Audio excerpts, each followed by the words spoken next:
नमस्कार, जय महाकाल। प्रिय दर्शकों, बहुत बहुत स्वागत करता हूं आज के इस विशेष प्रोग्राम में। मैं एस्ट्रो गोविंदाचार्य। दर्शकों, काल सर्प योग की सीरीज में पद्म काल सर्प योग, यह कुंडली के पंचम भाव से एकादश भाव से बनने वाले इस योग में, अथवा ये कहेंगे कि राहु और केतु के मध्य में पंचम से और एकादश भाव से सभी ग्रह एक साथ आ जाते हैं तो यह काल सर्प योग का निर्माण होता है, जिसका नाम है पद्म काल सर्प योग। अब यह स्थिति में हमें समझना है कि यह काल सर्प योग हमारे जीवन पर क्या प्रभाव डालेगा। यद्यपि पूर्व में मैंने बताया है कि पिछले 50 सालों से यहाँ पर काल सर्प योग का विशेष बोलबाला हुआ है। यद्यपि प्राचीन ग्रंथों में इसकी कहीं भी इतना ज़्यादा हमने पाया नहीं। आचार्यों का मत है, जो ज्योतिष के 18 प्रवर्तक हैं, इन्होंने भी कहीं उल्लेख शास्त्रों में नहीं मिला है।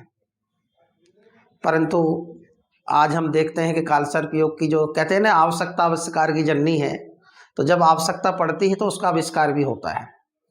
तो इस कड़ी में आज हम काल सर्प योग की बात करेंगे। अब काल सर्प योग का मुख्यतः होता है राहु और केतु के बीच में सभी ग्रह जब एक साथ आते हैं तो काल सर्प योग, तो पद्म नामम काल सर्प योग के विषय में चर्चा करेंगे। अब ये पंचमेश, अगर पंचम में राहु बैठा है तो इसका क्या फल होगा? शिक्षा, संतान, मेहनत का फल, जनता में मान सम्मान तथा शरीर में लीवर व आंत पर प्रभाव पड़ता है। अब यहां की स्थिति को देखते हैं कि यदि पंचमेश नीच हो अथवा बकरी या अस्त, तो ऐसे में क्या प्रभाव करेगा? यदि धनु राशि में नीचस्थ हो, शत्रु राशि में हो, किसी प्रकार के शुभ ग्रहों के द्वारा दृष्टि ना हो, तो जीवन में या जीवन के प्रारंभ में या प्रारंभ के आधे भाग तक कष्ट का सामना करना पड़ता है, कष्टमय जीवन यापन करना पड़ता है। अर्थात आर्थिक दृष्टि से स्थिति संतुलित नहीं रहती है, अथवा संतान का विलंब से होना, उसमें भी कन्या की अधिक मात्रा संतान होना, साथ ही शिक्षा क्षेत्र में, पढ़ाई लिखाई, विद्या क्षेत्र में अड़चे आना, शिक्षा का पूर्ण भी ना हो पाना, अथवा इस स्थिति पर ये समस्याएं तो यहां पर आ रही हो, समस्या रहेंगी।